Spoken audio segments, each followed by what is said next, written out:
ओम नमः शिवाय। आज हम सुनेंगे सोमवार की पवित्र व्रत की कथा। सोमवार का व्रत विशेष रूप से भगवान शिव को समर्पित होता है। ऐसा माना जाता है कि जो भी श्रद्धा और सच्चे मन से इस व्रत को करता है, उसके जीवन के सभी कष्ट दूर होते हैं और उसकी मनोकामनाएं पूर्ण होती हैं।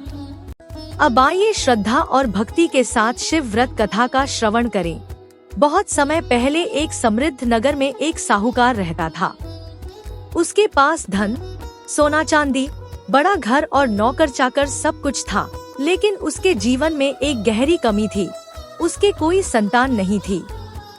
उसकी पत्नी भी दिन रात इसी चिंता में रहती थी।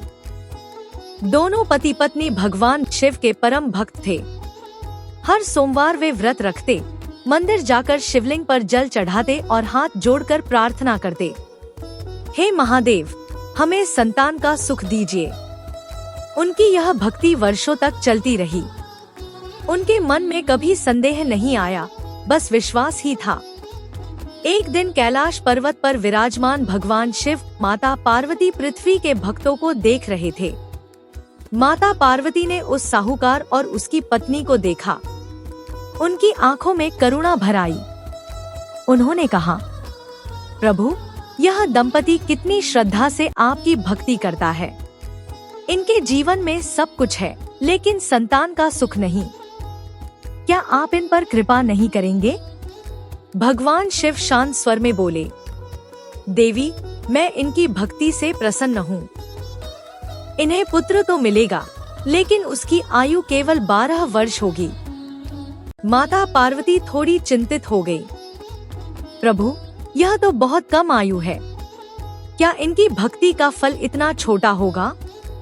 भगवान शिव मुस्कुराए, देवी, भाग्य का लेखा बदलना सरल नहीं है, लेकिन यदि इनकी श्रद्धा अटूट रही तो समय आने पर मैं स्वयं उनकी सहायता करूंगा। कुछ समय बाद साहूकार के घर एक सुंदर पुत्र का जन्म हुआ। पूरा घर खुशियों से भर गया। ढोलन गाड़े बजे, मिठाइयाँ बांटी गई और गरीबों को दान दिया गया।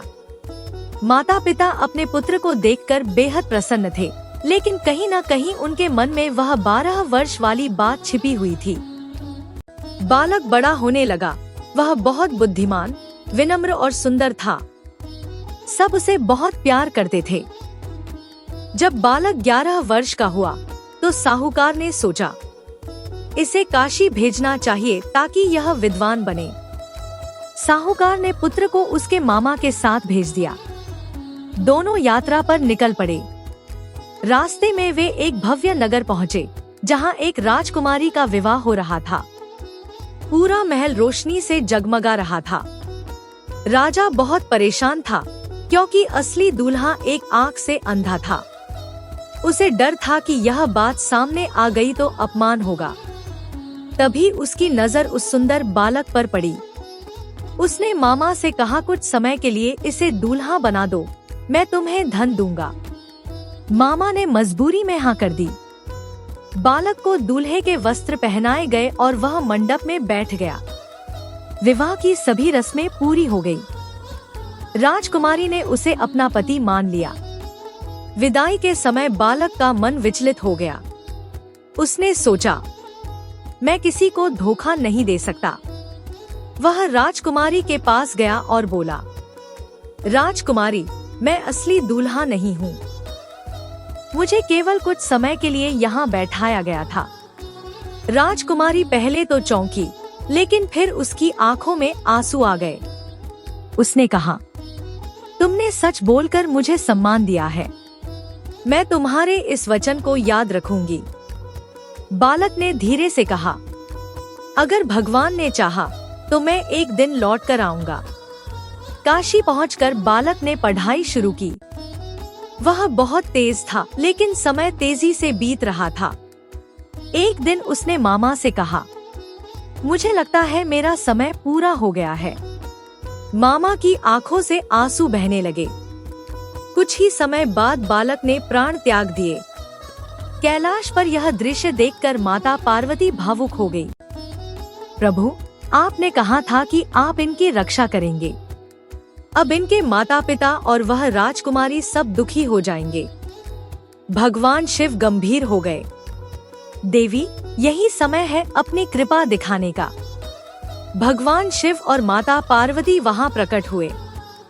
चारों ओर दिव्य प्रकाश फैल गया। भगवान शिव ने बालक के सिर पर हाथ रखा और कहा, उठो पुत्र, तुम्हारी भक्ति और तुम्हारे माता पिता के विश्वास ने तुम्हें नया जीवन दिया है। धीरे धीरे बालक ने आंखें खोली, वह फिर से जीवित हो गया। मामा खुशी से रो पड़े। बालक अपने घर लौटा। माता पिता ने उसे जीवित देखकर भगवान का धन्यवाद किया।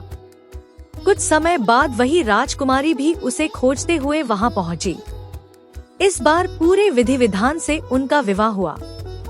सभी ने मिलकर भगवान शिव और माता पार्वती की महिमा का गुणगान किया। हे भगवान शिव, जैसे आपने अपने भक्तों की सभी मनोकामनाएं पूर्ण की, वैसे ही हमारी भी प्रार्थनाएं स्वीकार करें। जो भी श्रद्धा से इस सोमवार व्रत कथा को सुनता या पढ़ता है, उसके जीवन में सुख शांति बनी रहती है और सभी कष्ट दूर हो जाते हैं। बोलिए भोलेनाथ की जय। हर हर महादेव। अगर आपको यह कथा पसंद आई हो तो इसे शेयर करें और हर हर महादेव जरूर लिखें।